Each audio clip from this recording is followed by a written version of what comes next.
നമസ്കാരം. ഐതിഹ്യമാലയിൽ പരാമർശമുള്ള മുട്ടസ് നമ്പൂതിരി ഒരിക്കൽ തിരുവനന്തപുരത്ത് പോയി. പൊന്നുതമ്പുരാൻ തിരുമനസിൻ്റെ കോവിലെഴുന്നള്ളത്തിൻ്റെ സമയമായിരുന്നു അപ്പോൾ. മുട്ടസ് നമ്പൂതിരി തല മൂടിക്കെട്ടി ശീവേലിപ്പുരയിലുള്ള ഒരു വലിയ കൽത്തോട്ടിയിൽ ഇറങ്ങിയിരുന്നു. മുഖം മാത്രം പുറത്തേക്ക് കാണിച്ചു. തിരുമനസ് അങ്ങോട്ട് നോക്കിയപ്പോൾ ഈ മുഖം കണ്ടു. അതാരാണ് കൽത്തൊട്ടിയിൽ ഇരിക്കുന്നത്? വിളിക്കൂ എന്നായി.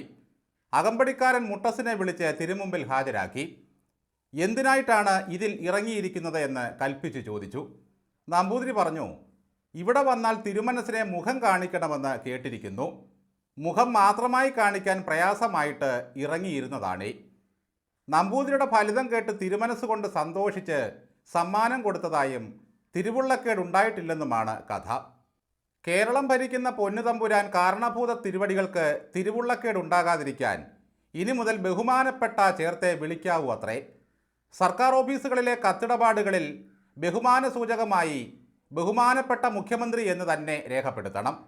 ഔദ്യോഗിക രേഖകളിൽ ബഹുമാന സൂചകമായി മുഖ്യമന്ത്രി എന്ന് ചേർക്കാറുണ്ടെങ്കിലും ചില കത്തിടപാടുകളിൽ ഇങ്ങനെ സൂചിപ്പിക്കാറില്ല. അതുകൊണ്ട് തന്നെ ഫലം ഏറെ വൈകും. ഉദ്യോഗസ്ഥ ഭരണപരിഷ്കാര വകുപ്പാണ് സർക്കുലർ പുറത്തിറക്കിയത്. രക്ഷപ്പെട്ടു. അധികം ഭയക്കാനൊന്നുമില്ല. ഖജനാവിൽ നിന്ന് ശമ്പളം വാങ്ങി ജീവിക്കുന്ന സർക്കാർ ഉദ്യോഗസ്ഥർ ഭയന്നാൽ മതി. സർക്കാരിൻ്റെയും പാർട്ടിയുടെയും സൗജന്യങ്ങൾ വാങ്ങിക്കാത്ത നമുക്ക് പഴയതുപോലെ കഴുകനെന്നോ കാരണവരെന്നോ ക്യാപ്റ്റൻ എന്നോ വിളിക്കാം. സർക്കാർ ഉദ്യോഗസ്ഥരോട് പോലും ബഹുമാനം ഇരന്നു വാങ്ങേണ്ട ഗതികേട് എങ്ങനെയുണ്ടായി ഈ മുഖ്യമന്ത്രിക്ക്? ഇനി കഷ്ടിച്ച് 6-7 മാസം കൂടി മാത്രമേ ബഹു ചേർത്ത് വിളിക്കേണ്ടതുള്ളൂ. അതിനുശേഷം പരാ ചേർത്ത് ആവോളം വിളിക്കാം. വില്ലേജ് ഓഫീസിലെ പ്യൂണിനെ മുതൽ KSRTCയിലെ കണ്ടക്ടറെ വരെ സാർ എന്ന് വിളിച്ച് ശീലിച്ചവരാണ് നമ്മൾ മലയാളികൾ. SIA മുതൽ മേപ്പോട്ട് ഏമാനെന്ന് വിളിക്കണം. അപ്പോൾ പിന്നെ കേരളം ഭരിക്കുന്ന മുഖ്യമന്ത്രിയെ ബഹു ചേർത്ത് സംബോധന ചെയ്യണമെന്ന് സർക്കാർ ഉദ്യോഗസ്ഥന്മാർക്ക് പ്രത്യേകമായി അറിയിപ്പ് നൽകേണ്ട അവസ്ഥ എങ്ങനെയാണ് സംജാതമായത്? സർക്കാർ നൽകുന്ന മുഴുത്ത പരസ്യങ്ങളിൽ പോലും ബഹുമാനപ്പെട്ട മുഖ്യമന്ത്രി, ആരാധ്യയായ മേയർ എന്നൊക്കെയാണ് പരാമർശിക്കുന്നത്. ഭരണത്തിൻ്റെ അവസാന റീലിലേക്ക് കടക്കുന്ന ബഹുമാനപ്പെട്ട മുഖ്യനെ വേണ്ട രീതിയിൽ ബഹുമാനിക്കാൻ ഉദ്യോഗസ്ഥരെ നിർദ്ദേശിക്കേണ്ട അവസ്ഥയിലേക്ക് കാര്യങ്ങൾ എത്തിയിരിക്കുന്നു. ഇതൊക്കെ നമ്മുടെ ഗവർണർ അദ്ദേഹത്തെ കണ്ടുപഠിക്കേണ്ടതാണ്. ഓണം വാരാഘോഷത്തിന് സമാപനം കുറിച്ച് നടന്ന പരിപാടിയിൽ സകലരെയും ജി ചേർത്താണ് അദ്ദേഹം വിശേഷിപ്പിച്ചത്. എന്തിനേറെ പറയുന്നു, പിണറായി വിജയൻ്റെ ഭാര്യയെ വരെ കമലാജി എന്നാണ് വിളിച്ചത്. കൊച്ചുമകൻ ഉണ്ടായിരുന്നെങ്കിൽ ഇഷാൻജി എന്നും വിളിക്കുമായിരുന്നു. എന്തായാലും ഈ സർക്കുലർ ഒരു പുതുമയാണ്. മേഘം എന്ന സിനിമയിലാണെന്ന് തോന്നുന്നു ശ്രീനിവാസൻ്റെ കഥാപാത്രം പറയുന്നുണ്ട്, ഒരു തിയേറ്റർ മുതലാളിയെ ബഹുമാനിക്കാൻ പഠിക്കടോ എന്ന്. നോക്കണേ, കേരളദേശം മുഴുവൻ സ്വന്തമായുള്ള ഒരു മുഖ്യമന്ത്രിയെ ബഹുമാനിക്കാൻ അറിയാത്ത വർഗങ്ങളെയാണോ ഓരോ സർക്കാർ ഓഫീസുകളിലും ഇരുത്തിയിരിക്കുന്നത്? അല്ലെങ്കിൽ തന്നെ ഈ ഭരണത്തിൽ ആർക്കാണ് സാർ പരാതിയുള്ളത്? പരാതി ഉണ്ടെങ്കിലല്ലേ ജനം പരാതിയുമായി സർക്കാർ ഓഫീസിൽ ചെല്ലേണ്ടതുള്ളൂ. അപ്പോൾ മതിയല്ലോ ബഹുമാനപ്പെട്ട മുഖ്യമന്ത്രി എന്ന് ചേർത്ത് മറുപടി തരേണ്ടത്. പൊന്നുതമ്പുരാന് വേണ്ടി കൽപ്പിച്ചിറക്കിയിട്ടുള്ള ഈ രാജശാസനം ഏതെങ്കിലും നിലയിൽ അനുസരിക്കാതെ വന്നാൽ എന്ത് ശിക്ഷ കൊടുക്കുമെന്ന് സർക്കുലറിൽ പറയുന്നില്ല. മുഖ്യമന്ത്രിയുടെ ഓണസദ്യയിൽ പങ്കെടുക്കാൻ വീട്ടിൽ നിന്നേ കൈ കഴുകിയിട്ട് വന്ന പൗരപ്രമുഖരുടെ ബഹുമാനം ഒന്ന് കാണണമായിരുന്നു.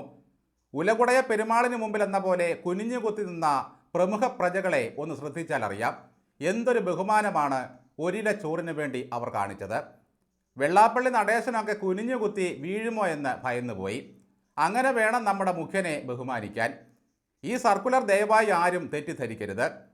പലരും മനസ്സിലാക്കിയിരിക്കുന്നത് പട്ടിണി പാവങ്ങൾക്കുള്ള നിർദ്ദേശമാണ് ഇതെന്നാണ്. അവർ മുഖ്യമന്ത്രിക്കും മന്ത്രിമാർക്കും നൽകുന്ന പരാതിക്ക് മറുപടി നൽകുമ്പോൾ ഉദ്യോഗസ്ഥരാണ് ഈ വിശേഷണം നൽകേണ്ടതെന്ന് ഓർക്കുക. മുട്ടസ് നമ്പൂതിരി കൽത്തൊട്ടിയിൽ ഇറങ്ങിയിരുന്നെങ്കിലും തമ്പുരാനെ മുഖം കാണിച്ചു. നമുക്ക് അതിനും അവകാശമില്ല. മുഖ്യൻ വരുന്നത് കണ്ട് കൽത്തൊട്ടിയിലോ കാനയിലോ കലുങ്കിൻ്റെ അടിയിലോ ഒളിച്ചാൽ പോലും വധശ്രമത്തിന് കേസെടുത്തെന്നിരിക്കും. മുഖ്യമന്ത്രിയുടെ ഓഫീസിലിരിക്കുന്ന ബഹുമാനപ്പെട്ട കോഴിത്തമ്പുരാന് പരാതി കൊടുക്കുമ്പോൾ ബഹു കോഴിരാജൻ എന്ന് ചേർക്കാമോ ആവോ? ചാനൽ ചർച്ചകളിൽ നവമാധ്യമങ്ങളിൽ ബഹുമാനപ്പെട്ട മുഖ്യമന്ത്രിയെ എന്ത് പേരിട്ട് വിളിക്കണമെന്ന് ഒരു സർക്കുലർ കൂടി ഇറക്കിയിരുന്നെങ്കിൽ നന്നാകുമായിരുന്നു. അസംഖ്യം വെളിപ്പേരുകൾക്കും വിശേഷണങ്ങൾക്കും ഇടയിൽ നിന്നും കൊള്ളാവുന്ന ഒന്ന് തപ്പിയെടുക്കാൻ ഭരണപരിഷ്കാര വകുപ്പിനോട് നിർദ്ദേശിക്കണം. സത്യത്തിൽ ഇവിടുത്തെ പൊതുജനമെന്ന കഴുതകളുടെ അവസ്ഥയാണ് ഭീകരം. ആനയെയും ബഹുമാനിക്കണം, പിണ്ടത്തെയും ബഹുമാനിക്കണം.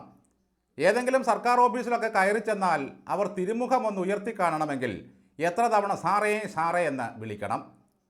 തിര്യക്കിനും സ്നിഗ്ധം അതിൻ്റെ ഗോത്രം, ആനപ്പുറത്തേറും ഒരാനയില്ല എന്നൊരു ചൊല്ലുണ്ട്. പക്ഷിമൃഗങ്ങൾ പോലും മറ്റൊന്നിനെ കൊണ്ട് ജോലി ചെയ്യിക്കാറില്ല. അധികാരമുള്ള മനുഷ്യൻ സമഷ്ടി സ്നേഹമില്ലാതെ അന്യൻ്റെ പ്രയത്നഫലം ഭുജിച്ച് കഴിഞ്ഞുകൂടുന്നു. അധികാരിവർഗം സാധാ ജനത്തെ നോക്കി ലേലത്തിലെ തിരുമേനി ആനക്കാട്ടിൽ ഈപ്പച്ചനോട് പറഞ്ഞ ഡയലോഗ് അടിക്കുന്നു. You are but too irreverent and outspoken. കേട്ടു നിൽക്കുന്ന പാപ്പിയെപ്പോലെ തലകുലുക്കാനേ നമുക്ക് കഴിയൂ. ബഹുമാനം കൊടുത്താലേ ബഹുമാനം കിട്ടൂ. ആ ബഹുമാനം സർക്കാർ കടലാസിലെ ബഹു എന്ന വിശേഷണത്തിൽ മാത്രം ഒതുങ്ങിയാൽ പോരാ, ഭരിക്കുന്നവർക്ക് ഹൃദയത്തിലുണ്ടാകണം. ആരെയും ബഹുമാനിക്കാത്ത മുഖ്യൻ ഇപ്പോൾ ബഹുമാനം ചോദിച്ചു നടക്കേണ്ട അവസ്ഥയിലായി. കർമ്മവ്യാധിക്ക് കഷായമില്ല. നമുക്ക് ഈ ഉത്തരവ് വിളംബരം ചെയ്ത് 14 കോടിയുടെ ഫ്ലെക്സ് വെച്ചാലോ ബഹുമാനപ്പെട്ട മുഖ്യമന്ത്രി?